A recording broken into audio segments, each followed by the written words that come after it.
gemeente, hartelijk welkom in deze dienst. Ook zij die met ons meekijken via de livestream.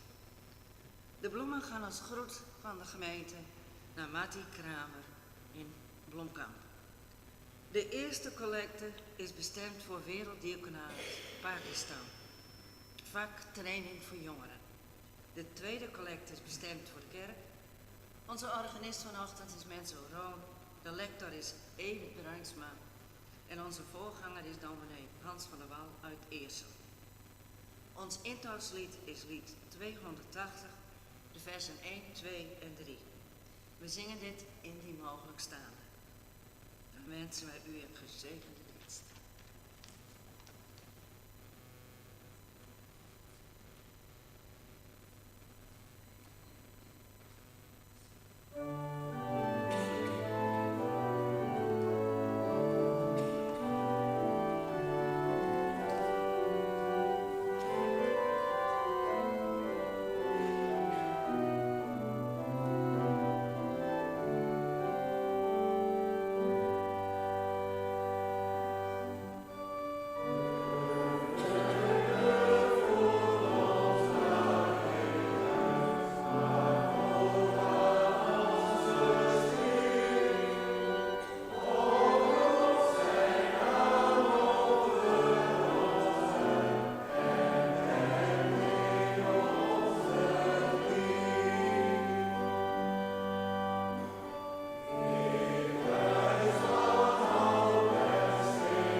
Maar verschrikkelijk gaan. Oekraïne, Iran. Of dichterbij, als je echt je gas en elektriciteit niet meer kan betalen. Of als je leest dat jongeren tussen 13 en 17 steeds meer mensen zomaar doodsteken. Het blijft verschrikkelijk om de beelden te zien van de herinnering aan de zee die in de nacht van 1 februari de dijken wegslaat. 1835 mensen doet verdrinken in het water. 50.000 dieren, huizen en boerderijen vernield. Wat een verdriet. En wat een verdriet leeft er nog in het hart van zoveel mensen die er nog nauwelijks over kunnen praten. En midden in dit alles komen wij toch hier samen. In dit huis van God. Om te zingen, te bidden, te lezen, te luisteren. En wellicht ons hart wat op te halen. En te midden van dit alles zeggen wij aan het begin die aloude woorden. Onze hulp verwachten wij van God. Die staat aan het begin en aan het einde van het leven van de wereld en van het leven van elk mensenkind. Van wie we belijden dat hij trouw blijft, altijd. En deze wereld, met allen en alles wat erop woont, nooit meer zal loslaten. Daarom zeggen we, mogen de liefde van God en van Jezus, onze broeder, zijn Zoon, wonen in ons hart en in ons midden.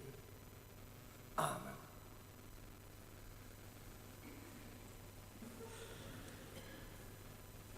Na ons gebed zingen we van lied 528, vers 1, 3 en 4. Laten we bidden.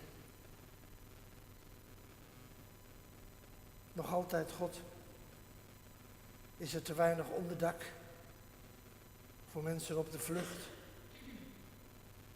Te weinig water, eten, kleren en bedden, douches en toiletten. Te weinig huizen, God. Ook voor mensen die hier al zo lang wachten. Een huis om samen een stuk nieuw leven te beginnen. God, houd ons barmhartig. Ontferm u over ons. En doe ons ontfermen over anderen. Van hoe ver soms ook gekomen. Doe ons gaan in het spoor van de man van Nazareth. Het spoor van liefde en vrede. Laat ook in ons iets zichtbaar worden van zijn liefde, ontferming, barmhartigheid en geduld. Ontferm u over ons. Amen.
Geweten had dat u het niet zo goed zou kunnen zingen, had ik natuurlijk een ander lied uitgezocht.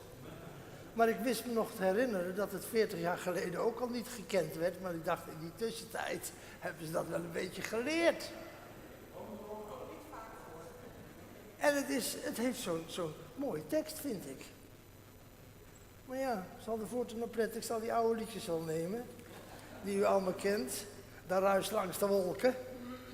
Zeiden wij vroeger, en daar zeiden wij vroeger stiekem achter, daar ruist langs de wolken. Moet u niet erg vinden hoor. Een boer op een fiets. Hij trapt zich het Lazarus, maar vooruit komt hij niet. En dan werd mijn vader boos. Zo boos. Dus ik zal het niet herhalen hier in de kerk. We gaan over tot de lezingen. En Evert Bruinsma gaat ons daarin voor. En zal ook de liederen aankondigen die we daartussen zingen. De lezingen uit Psalm 16 en 1 Johannes 4 zijn bewerkingen van onder andere Huub Oosterhuis. Evert.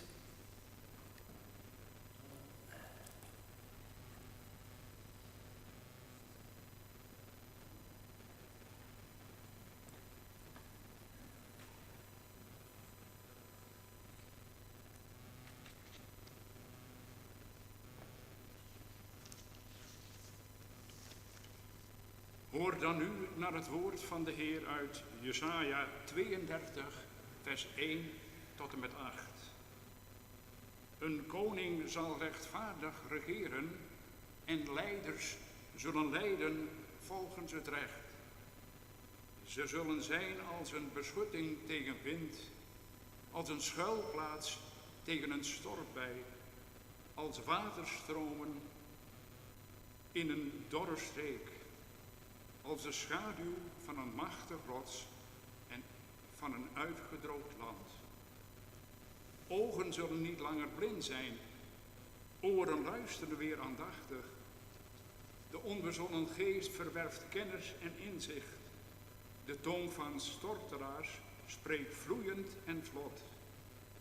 Dan wordt een dwaas niet meer edel genoemd, een bedrieger niet langer aanzienlijk.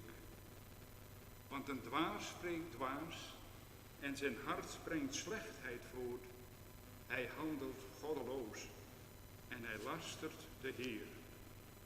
Wie honger lijdt, laat hij onverzadigd.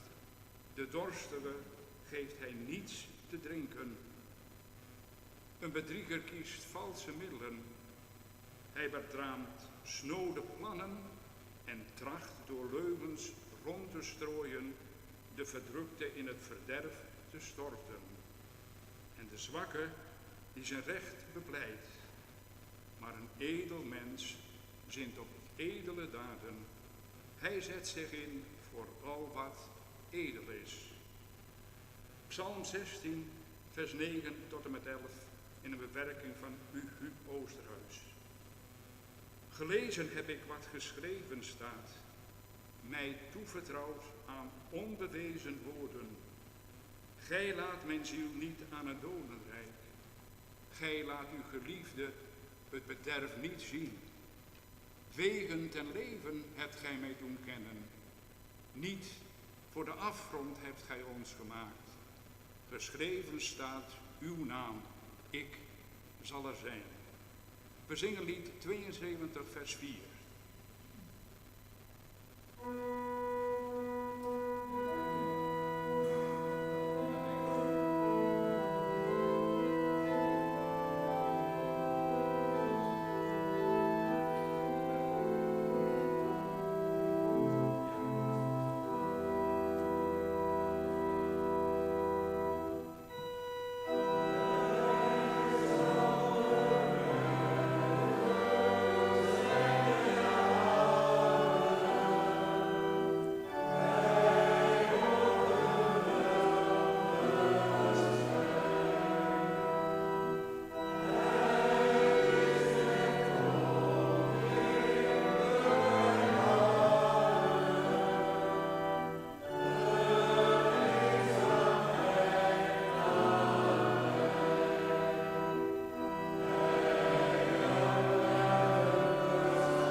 Hoor dan nu het woord van de Heer uit 1 Johannes 4, vers 1 tot en met 8 bewerkt.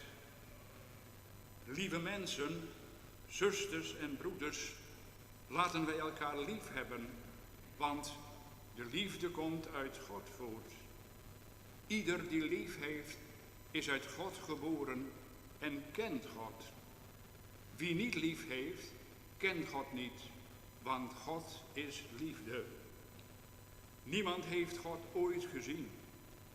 Maar als we elkaar lief hebben, blijft God in ons en komt zijn liefde in ons mensen tot werkelijkheid. Wij hebben Gods liefde die in ons is, leren kennen en vertrouwen daarop. God is liefde. Wie in de liefde blijft, blijft in God en God blijft in hen. Als iemand zegt, ik heb God lief, maar hij heeft geen enkel liefde en respect voor zijn medemens, dan is hij een leugenaar. Want iemand kan onmogelijk God, die hij nooit gezien heeft, liefhebben als hij zijn medemens, die hij wel ziet, niet lief heeft. Deze opdracht is voor ons. Wie God lief heeft, moet ook de ander lief hebben, want God is liefde. Daarom hebt elkander lief. We zingen lied 791, vers 1 en 6.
Ja, u denkt, waarom gaat hij niet naar boven? Maar ik denk altijd, als ik voor de kerkdienst voorbereid, ook al weet ik van tevoren dat er geen kinderen zullen zijn, als er één is, dan heb ik mazzel, want dan heb ik een verhaaltje. En nu had ik ook een verhaaltje. En er was er één die binnenkwam, maar was het verhaaltje vergeten. Maar ik weet het uit mijn hoofd. Ik kom even wat dichter bij jou. Vind je het goed? Ja, een beetje enge man, hè? Maar dat geeft niet. Zeg, lieverd, hoe heet jij? Vera? Vera. Jemig. Dat vind ik wel een hele mooie naam. En heb je ook nog broertjes of zusjes met andere namen? Een broer. En die heet? Jan. Vere en Jan. Vere is wel heel mooi. En Jan is ook heel mooi, omdat het zo'n echte naam is voor een jongen. Hè? Moet je horen. Het is nog niet zo lang geleden, is het kerstfeest geweest. Hè? Ja. Heb je dat ook gevierd? Hadden jullie kerstboom? Ja, mooi. En met kerstfeest is Jezus geboren. Dat weet je wel, hè? Ja. Maar daar was niet iedereen blij mee.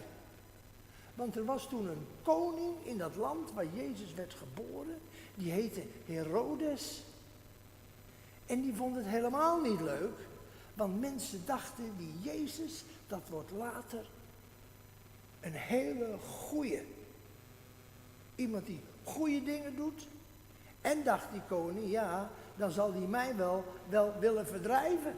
Want ik doe niet altijd zo goede dingen, dat had hij heus wel in de gaten. Dus toen moest Jezus vluchten met zijn vader en moeder. Op een ezeltje. En de moeder mocht op het ezeltje zitten, Maria heette zijn moeder. en hield ze Jezus in haar armen. En Jozef, die liep ernaast en die zorgde dat het ezeltje niet stopte. Af en toe wel een beetje op het gras te eten. Maar toen gebeurde er nog iets anders. Die koning, die wilde Jezus kwaad doen, want die was bang voor. Die wilde hem gevangen nemen. Toen die Jezus dat dus hoorde, gingen ze op de vlucht op dat ezeltje en Jozef ernaast. En toen de koning dat hoorde, dat ze gevlucht waren, toen stuurde hij achter hem aan soldaten op paarden. En paarden kunnen natuurlijk veel harder lopen dan ezeltjes. Dus dat was gevaarlijk. En dus telkens zochten ze hem onderweg. En ze konden natuurlijk ook wel zien in het zand, waar de voetstappen waren van het ezeltje. En naast die voetstappen van het ezeltje, de voetstappen van de vader van Jezus, Jozef. En 's nachts probeerden ze een schuilplaats te vinden. Op een keer wilden ze ook weer een schuilplaats zoeken, want het werd nacht. En ze vonden een grot in de woestijn. Een grot, dat is eigenlijk zeg maar een soort berg. Niet zo hoog, maar wel met dat je erin kan lopen. Een soort tent van steen. Ja. Heb je wel eens in een tent gezeten? Ja? Leuk, hè? Maar goed, in die rots gingen zij zitten, want ze hadden natuurlijk geen tent bij zich. Hadden ze nog niet. Er was geen ANWB en geen tenten, niks. En toen gingen ze daarin zitten. En toen kwam er... Hou je van spinnen? Ja of nee? Nee. Er zijn ook hele goede spinnen. Er was een spin toen ze in de grot waren gegaan. Toen kwam er een spin. En weet je wat die ging doen? Die ging een spinnenweb maken voor de poort waardoor je naar binnen komt. Het gat waardoor je naar binnen komt in die grot. Daar was hij een heel tijdje mee bezig. En het was goed pikken donker toen die klaar was. En toen hoorde je in de verte, kon je horen het geroffel van de paardenvoeten. En toen zei er iemand ineens, hier is een rots, daar kunnen ze wel in zitten. We gaan even kijken. En er gingen soldaten, 2 gingen er kijken. Maar die zeiden, nou, hier kunnen ze nooit zitten, want dat spinnenweb, dat zit er helemaal voor. En als zij er naar binnen waren gegaan, dan was dat spinnenweb wel weg geweest. Dus die gingen weer weg en riepen terug tegen de soldaten, hier is hij niet, we moeten verder zoeken. En zo werden Jezus en zijn vader en moeder gered. Door wie eigenlijk? Door die spin. En toen ze 's morgens opstonden en weggingen, deed Jozef heel voorzichtig een paar van die draadjes zo opzij, zodat ze met z'n 4 waren ze natuurlijk, hè? Met z'n 4 erdoor konden lopen en hij deed ze daarna weer keurig dicht. En weet je wat toen dat kleine Jezusje deed? Die deed met zijn vingertje, deed hij op de rug van de spin zo een kruisje tekenen. Net zoals ik hier heb zitten, op de stropdas. Zie je hem? Kan je niet zien? Dan kom ik nog even wat dichterbij. Het is van echt zilver hoor. Hier, zie je, dat is een kruisje. Ja? Nou, dat deed hij dan zo op de rug van de spin, om te laten zien hoe dankbaar hij was dat die spin hem en zijn papa en zijn mama had gered. Vind je het mooi? Ja, dat is mooi hè? Ik vond het tenminste heel mooi toen ik het voor het eerst las. Nu gaan we preken. Heb je het uitgelegd? Preken is dat ze heel lang moet luisteren. Oh ja, een tekening? Oh, mag ik hem aan het eind even zien? En dan laten we hem aan de mensen zien. Ja, oké. Doei. Ja.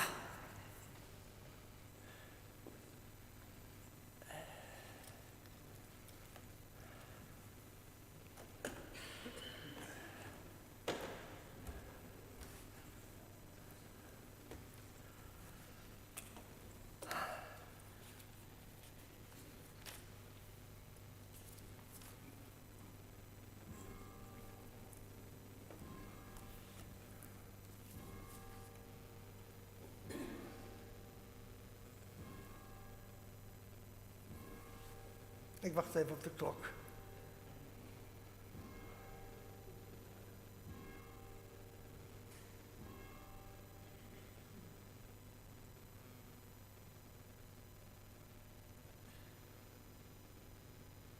Ik hoef het u niet te vertellen, want u weet het net zo goed als ik. Het verdriet, de dood, gaat deze wereld niet voorbij.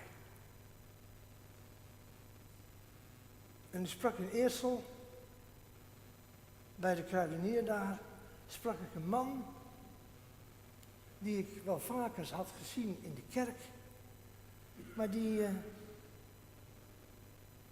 niet meer zo vaak kwam. En dan denk je als dominee altijd dat hij de preken niet meer mooi vindt. En dat is vaak ook zo. Maar ik vroeg het aan hem. Ik zeg, ik zie u niet zo vaak meer. En toen zei hij, dat heeft eigenlijk echt niet zoveel met u te maken. Maar het heeft wel te maken met God. Ik begrijp niet zoveel meer van hem. Ik begrijp niet hoe het kan dat er wel steeds meer oorlog, onheil, verdriet en dood over deze wereld waart.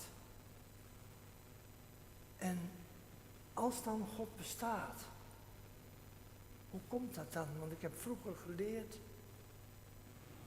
dat God dat allemaal kan, dat hij almachtig is.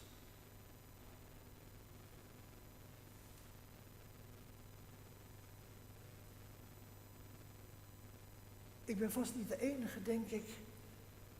En ook deze man was niet de enige die soms vraagt naar de aanwezigheid of de afwezigheid van God. Natuurlijk. Psalmen en gezangen van Nederland zingt op de tv en zingen in dit huis met elkaar. Raken, ontroeren, troosten. Maar toch, waar is die wereld waarvan Jesaja schrijft en waarvan Evert heeft gelezen dat de koningen en leiders recht doen. Dat ze een beschutting zijn tegen de wind. Water voor de dorstigen, schaduw in een droog en verdord land. Waar is de wereld waarover Johannes schrijft? Waar mensen weet hebben van mededogen.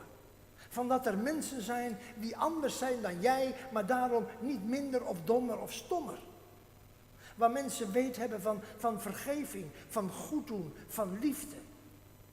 Van de wereld waarvan de psalmist zingt dat God ons wegen heeft doen kennen ten leven. God die er zal zijn. Veel mensen zijn de hoop kwijt. Zijn moedeloos, geloven niet meer in saamhorigheid, vallen terug in individualisme, ikke, worden cynisch of erger. Dat is begrijpelijk, maar ook o zo verdrietig. Want er is toch ook een ander verhaal. Er zijn ook andere berichten, niet alleen maar van vroeger, uit de tijd van de Bijbel, maar ook nog van nu. Van een andere samenleving, waarin mensen anders voor elkaar zijn. Want er zijn mensen in verpleeghuizen en in de thuiszorg die blijven zorgen, ook al zijn ze met veel te weinig, voor mensen die niet meer genoeg voor zichzelf kunnen zorgen. Verpleegkundigen zijn er, dokters, schoonmakers op IC, MC's en verpleegafdelingen van die zorgen voor mensen die niet meer voor zichzelf kunnen zorgen of ernstig ziek zijn. En natuurlijk blijven er mensen die, om welke reden dan ook, alleen zijn. En zijn er mensen die die eenzaamheid verzachten. Door nabij te zijn. Door wat tijd te maken. Een hand vast te houden. Een liedje te zingen. En niet gelijk aan te komen met grote woorden over troost en over dat het allemaal goed zal komen. Want het komt nooit altijd allemaal goed. Er zijn mensen die op een vreselijke manier naar de dood gaan. En ik denk niet alleen maar aan Oekraïne en al de landen waar oorlog is. Ik denk ook aan mensen vlak in de buurt die zo ziek zijn geworden dat ze geen leven eigenlijk meer hebben. En er zijn altijd toch weer talloze mensen die stil en opvallend, die tekenen zijn van die andere wereld van Jesaja en Johannes, waar de verdrukten recht wordt gedaan. Waar de ootmoedige en vernederde wordt opgeheven. Waarin water, brood, liefde en vriendschap bestaan en worden gedaan. Juist ook in deze dagen van verdriet en dood. Ik weet niet of u het hebt gelezen, maar het was maar zo'n berichtje van een man in Amerika. Hij was al oud, die na 38 jaar gevangenschap werd vrijgelaten, omdat ze eindelijk hadden ontdekt dat hij onschuldig was veroordeeld. En als je dan denkt dat zo'n man vol wrok, haat en nijd uit de gevangenis komt, dan krijg je tranen in je ogen. Als je alleen maar ziet hoe hij met blinkende ogen, een traan erin, vol dankbaarheid, uit de gevangenis stapt en zijn familie omhelst en in vrede meegaat. En ik was denk ik net als u, ontroerd en geraakt door verhalen over de ramp van 53, verhalen van verdriet en verlies, maar ook van ongelooflijke moed en inzet. En hoe na zoveel jaar er eindelijk van die vele verborgen verhalen, van die almaar zwijgende zeeuwen, uiteindelijk naar boven komen. Ik hoop er aan het eind van de dienst nog iets over te zeggen. Al die mensen proberen te leven uit wat de psalmist zingt in Psalm 16, in de prachtige vertaling van uw Oosterhuis. God, bij u ben ik veilig. Gelezen heb ik wat geschreven staat. Ik heb mij toevertrouwd aan onbewezen woorden. Niet voor de afgrond hebt gij ons gemaakt. Wegen ten leven hebt gij ons doen kennen. Geschreven staat uw naam. Ik zal er zijn.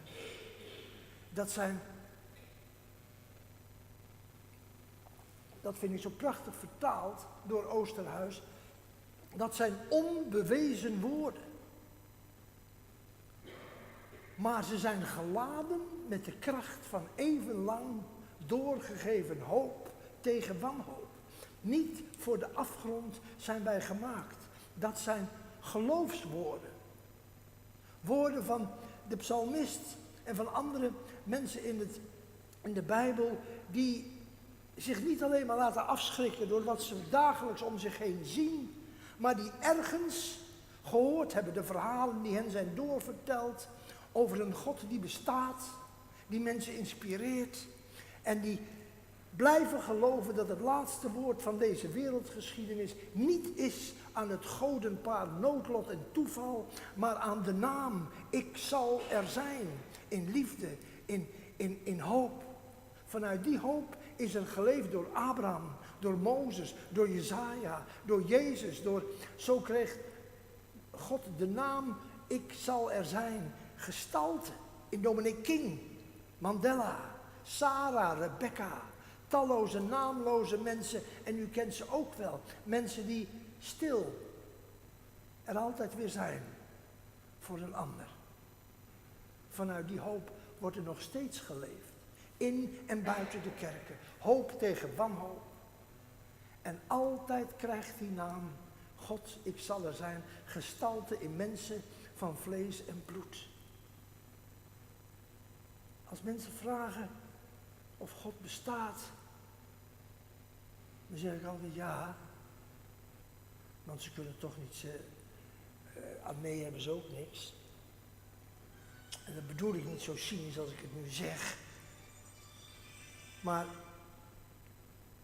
God bestaat, denk ik, Natuurlijk, ergens ver weg of zo, dat denk ik ook. Maar hij bestaat ook in mensen die hun geloof in het bestaan van God gestalte geven in daden in hun eigen leven. Liefde tegen cynisme. Vriendschap tegen eenzaamheid. Al die mensen, soms onopvallend en stil, die mensen trekken sporen van die andere wereld door de oude wereld heen. En ze doen dat met grote zorg en grote liefde en taaie vasthoudendheid.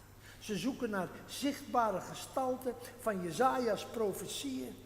Van over een wereld waarin de armen, de ootmoedigen en de vernederden recht wordt gedaan. Ze slaan putten in de woestijnen, soms heel ver weg, en ontginnen het zand. Ze slaan palen en bouwen scholen. Ze bouwen dijken tegen opzwevende en stijgende zeeën en rivieren. Ze bouwen kleine ziekenhuisjes waar een artsen-echtpaar levensreddende operaties verricht bij het licht van 1 of 2 zaklantaarns. Ze maken plaatsen waar kinderen niet de oorlog leren, maar spelen en naar school gaan. Waar ze vriendschap, verzoening en vergeving leren om in vrede samen te zijn. Waar mensen de eenzaamheid verlichten van oude en zeer oude mensen. Van zieken en vastgelopenen. Waar kinderen hun demente, geestelijk zoekgeraakte ouders toch blijven opzoeken. Wie ben jij ook alweer? Ook al weten ze, die mensen, niet meer dat het hun kinderen zijn. Maar trouw gaat over die grenzen heen. Allemaal grote en kleinere beelden van wat Johannes zegt. God is liefde. Die God krijgt gestalte in mensen die die liefde doen. Heus, met vallen en opstaan. En er zijn mensen die zou je liever ombrengen dan dat je ze met liefde bejegent. En u en ik hebben daarbij voldoende mensen in onze gedachten. Maar toch, er blijven mensen die God doen. Met al hun gaven en tekorten, hun geloof en hun aarzeling. En natuurlijk is het niet goed wat u tussen de regels door hoorde. Een paar weken geleden heb ik in een gebed uitgesproken dat ik niet voor Poetin ging bidden. Dat heb ik ook tegen God gezegd. En ik heb gezegd, dat moet u maar doen. Ik kan dat niet. Dat klinkt heel stevig, hè? Maar ik heb het daarna niet meer gedaan. En ik heb ook niet voor hem gebeden, ik ben de naam maar een beetje vergeten. Maar net als u zit ik daar natuurlijk wel mee. Want het zou prima zijn als de man verdween. En er zijn nog wel meer mensen van wie we allemaal diep in ons hart denken, het zou goed zijn als die er niet meer was op deze wereld. Maar ja, hoe dat moet, dat weet ik ook niet. Tot slot nog dit. Ik preek, nee, niet meer zondag op zondag. Dat red ik niet meer. Soms gaat het. Soms gaat het minder. Soms raakt het u. Soms raakt het u minder. Maar als het goed is, gaat het in ieder geval altijd over uw en mijn leven. Over ons geloof, onze twijfel en aarzeling. Onze hoop en ons verlangen. Ons verdriet en onze vreugde. Onze boosheid.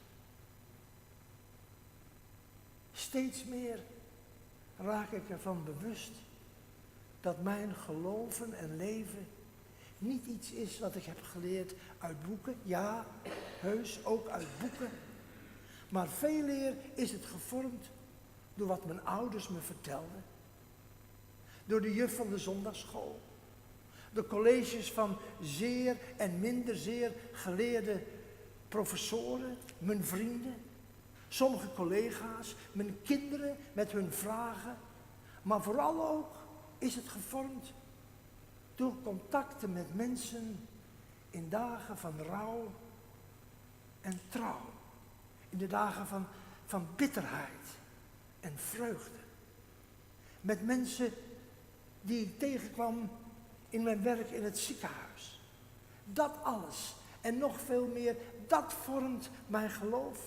Want net als u, denk ik, stamel ik soms ook maar wat over het grote geheim van dood en leven, vreugde en verdriet, bitterheid en wanhoop. En met name mijn eerste 10 jaren als dominee hier bij u in Kimswerd en Arem hebben mij ongelooflijk veel geleerd. En net als u sta ik ook soms met mijn mond vol tanden bij de dood van een kindje. Of van een mens in de kracht van zijn leven. Of van een mensenkind die het niet meer aankon en zelf het water instapte. Wat heb je dan nog te zeggen? Eind vorige eeuw ging de Boekenweek over God. Oosterhuis vroeg 100 bekende mensen en minder bekende dominees, priesters en professoren. Hij vroeg aan hen, wie is God voor u? En die vraag werd beantwoord door slechts 3 mensen. Kennelijk is dat toch niet zo makkelijk, ook al heb je er jaren voor geleerd.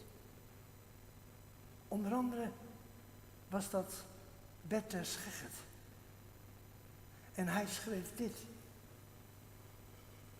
Of God bestaat, eigenlijk weet ik dat niet. En bewijsbaar is het al helemaal niet. Toch is er iets anders in mijn leven. Er is een stem.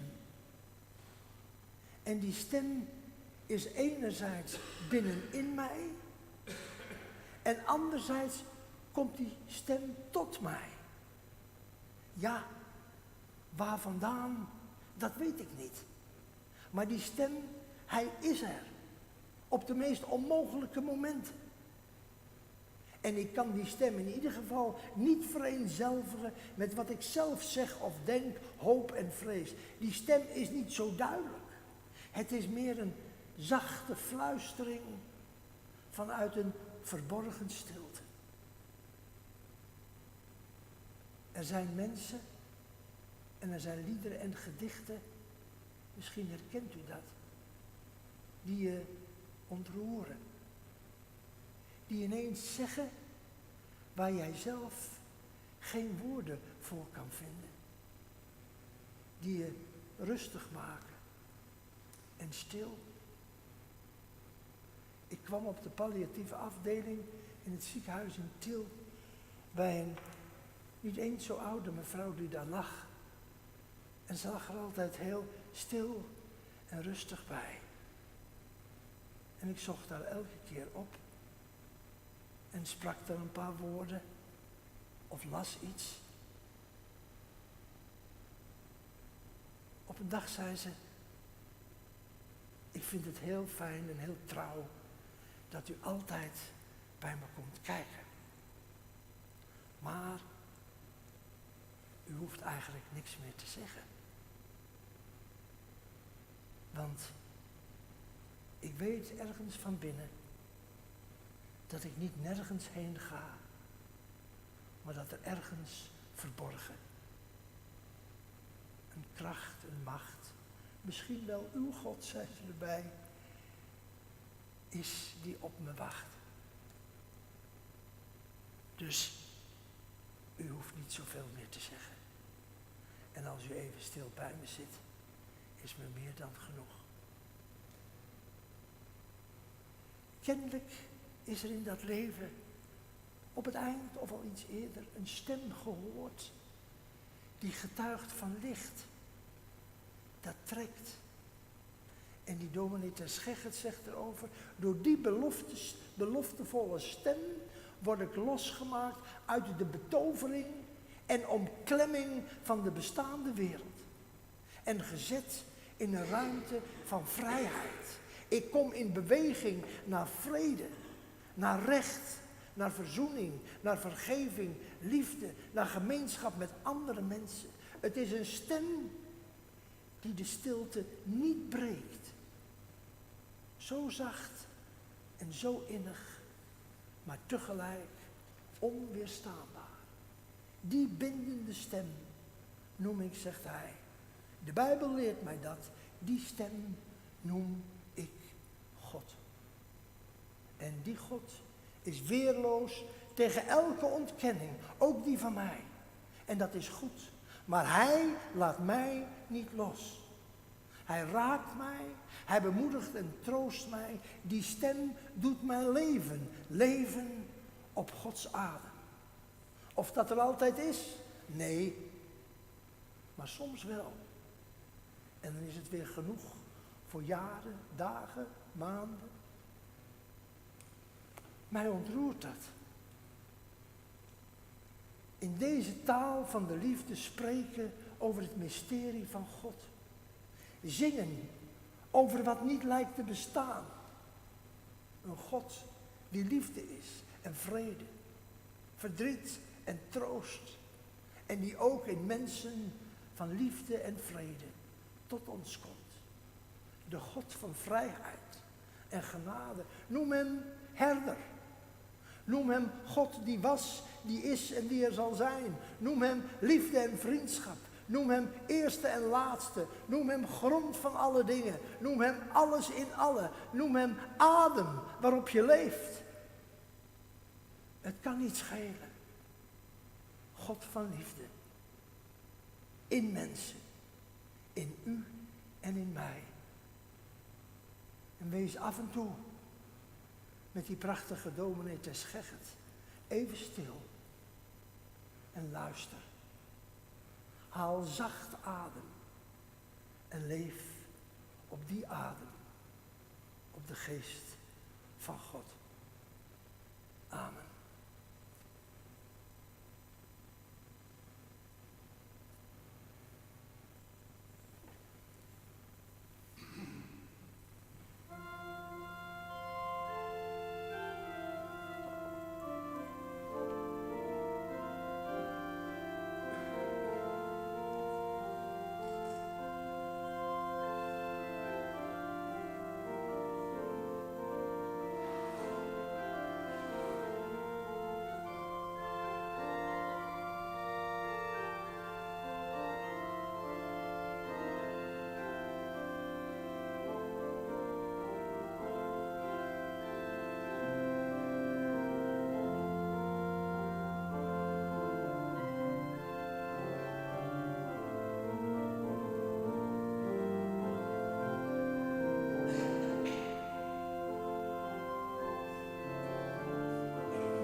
Voordat we gaan bidden, moet mij toch nog wat van het hart.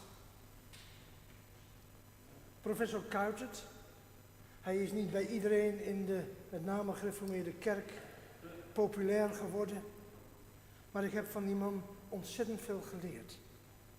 Hij was dominee in Zeeland toen de dijken daar in 1953 doorbraken. Ergens zegt hij, dat was een keerpunt in mijn leven en mijn geloof. Bestuurt God dit alles? Laat Hij gebeuren dat een gezin biddend op het dak van een reeds losgeslagen huis door de hoge wilde golven richting zee wordt gejaagd, de dood tegemoet? Bestuurt God dit alles? Dat kan en wil ik niet geloven. Er waren, u hebt ze denk ik ook gehoord, vele verdrietige en verschrikkelijke verhalen in de kranten van dit weekend. Ik hield mijn ogen daar niet bij droog. Een moeder met haar kinderen. Vader kon niet mee in de boot. Ziet u het voor zich? Hij riep nog de namen van zijn vrouw, kinderen en werd toen meegesleurd de zee in. De moeder met haar 4 kinderen werd gered en opgevangen in een kerk waarvan ik de naam niet noem. Want voor die moeder en haar kinderen waren er geen droge kleren beschikbaar. Want zo riep iemand, die moeder, die is niet van onze kerk, ze is hervormd.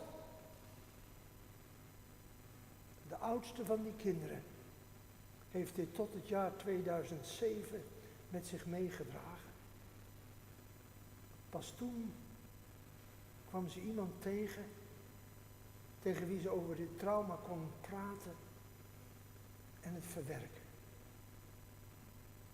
Waarom vertel ik dat? Om die mensen in die kerk af te branden? Nee. Er zijn er genoeg geweest die mensen hielpen. En die niet keken naar hervormd, gereformeerd, katholiek of niks. Want op diezelfde zondag lieten strenge orthodoxe Urkervissers voor 1 keer hun zondagsrust varen en voeren naar Zeeland om te helpen. Lieve mensen, hoedt u voor hen die precies weten wat God wil en die precies weten dat zij dat alleen precies weten. Uw wil geschieden. Hoe vaak bidden we dat niet? Ook straks weer in het Fries. Dat is niet God, uw wil geschied met DT. Maar uw wil geschieden, dat betekent in het gebed, mogen uw wil geschieden bij u en bij ons. Uw wil van liefde, vrede en gerechtigheid. Uw wil, dat is liefde, vrede, ontferming, vergeving, omzien naar elkaar. Niet oordelen en veroordelen, maar samen zoeken naar wegen om naar die wil van God te leven. En natuurlijk lukt dat niet altijd. Dat lukt misschien soms wel nooit in je leven. Maar iets ervan kan ons dragen.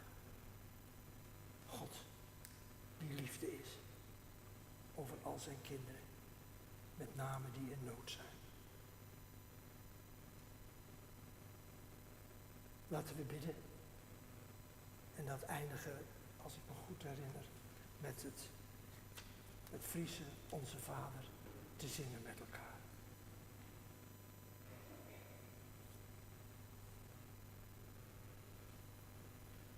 God,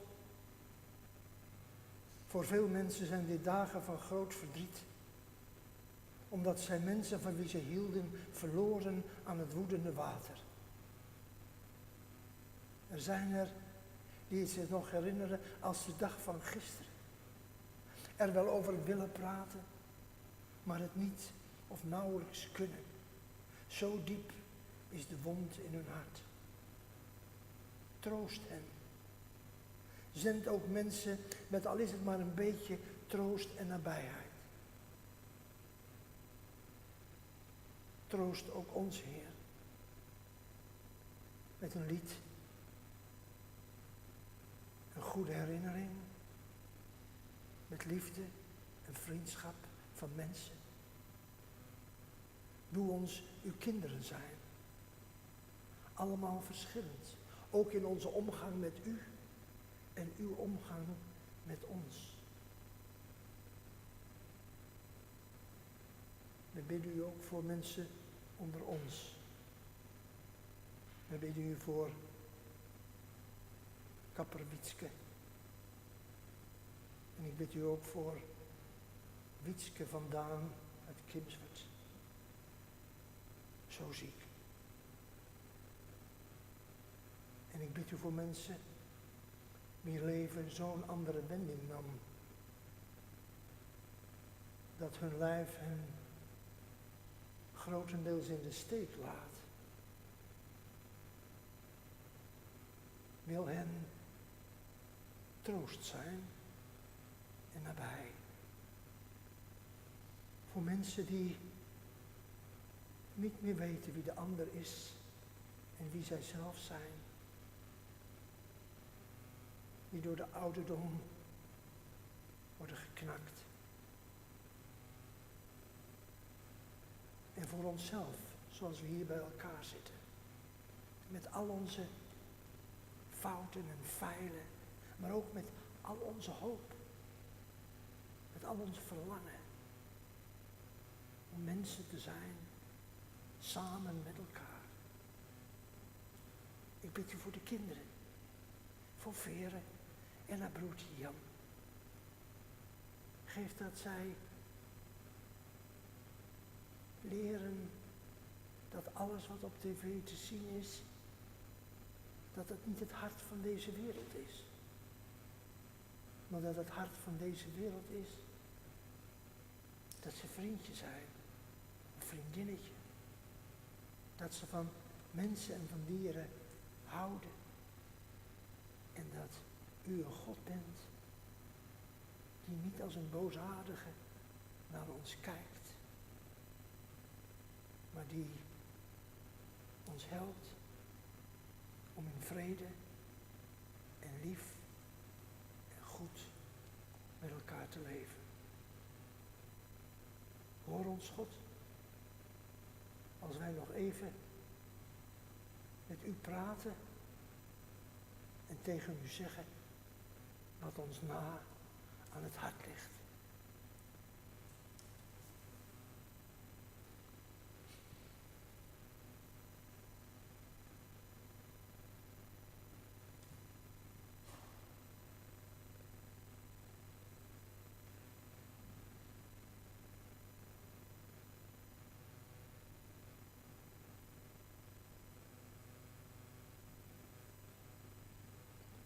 En wie we ook zijn, God, en waar we ons morgen ook weer mogen bevinden, over alles wat mensen kan scheiden heen, verbindt u ons aan elkaar en samen aan u in het gebed dat uw Zoon groot geworden ons leerde bidden.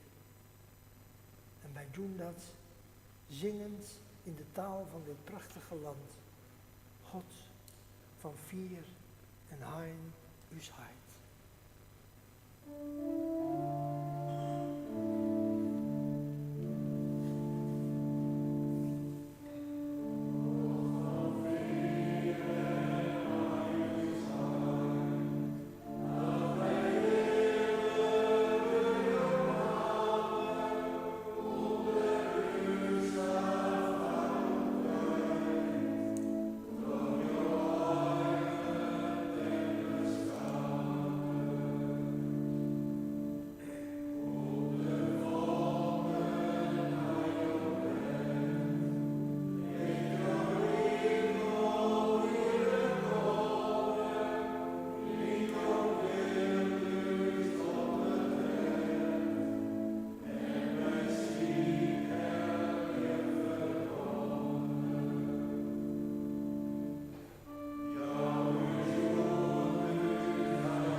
gaan wij er nu van hier in liefde, in vrede.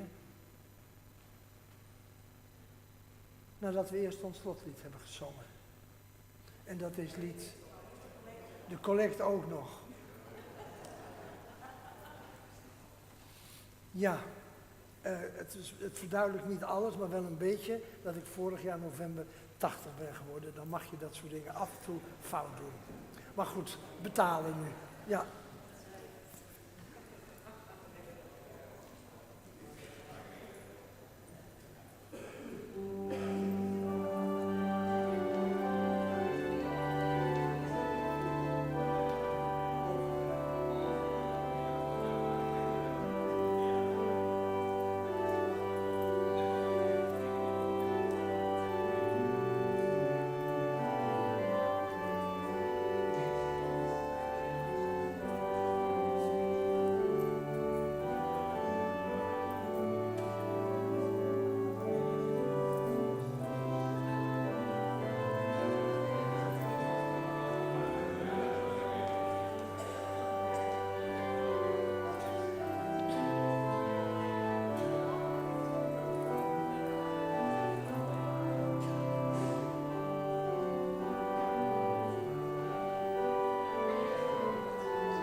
Niet zomaar een meisje naast mij, hoor. Niet alleen de naam is mooi, en niet alleen is ze mooi, ze kan ook heel mooi kleuren. Zullen we het laten zien? Laat jij het zien? Hou je het omhoog?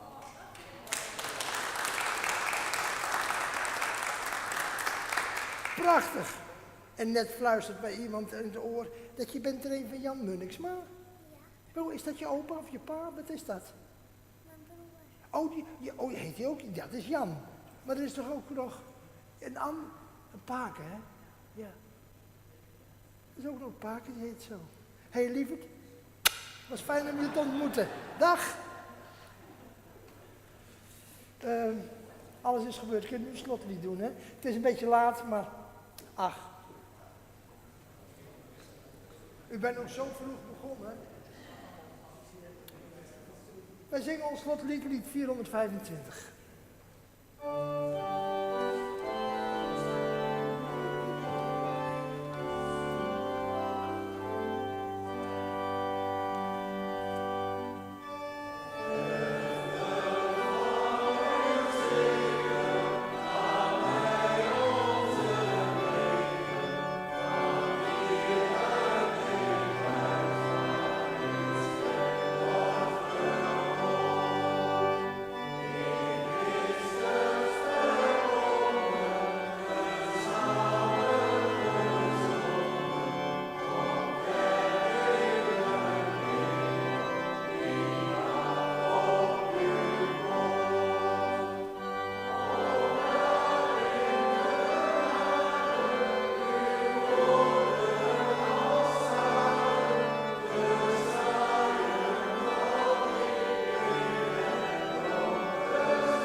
was fijn om na zo lange tijd weer in uw midden te zijn.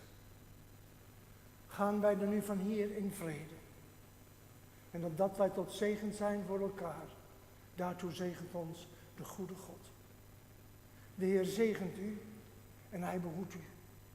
De Heer doet zijn aangezicht over u lichten en is u genadig. De Heer verheft zijn aangezicht over u en geeft u vrede.